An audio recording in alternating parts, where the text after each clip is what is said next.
बीड जिल्ह्यामध्ये 2009 साली जेव्हा मी राजकारणात आले तेव्हा मुलींचा जन्मदर हा राज्यामधला सर्वात कमी जन्मदर होता.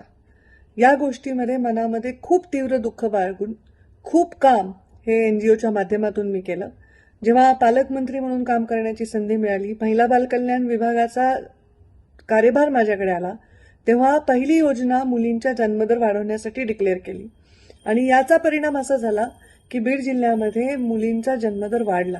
961 मुली या 1000 मुलामागे जन्माला लागल्या.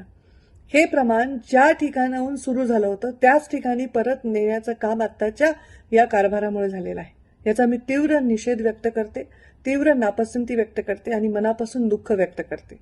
बीड जिल्ह्यामध्ये गेल्या 2 वर्षांमध्ये PCPNDT ऍक्टचं व्यवस्थित पालन न झाल्याचं दिसून येत आहे. मुलींचा जन्मदर कमी झाल्याचं दिसून येत आहे आणि याचा अर्थ असा आहे की मुलींचा जन्मदर नाकारला जात आहे.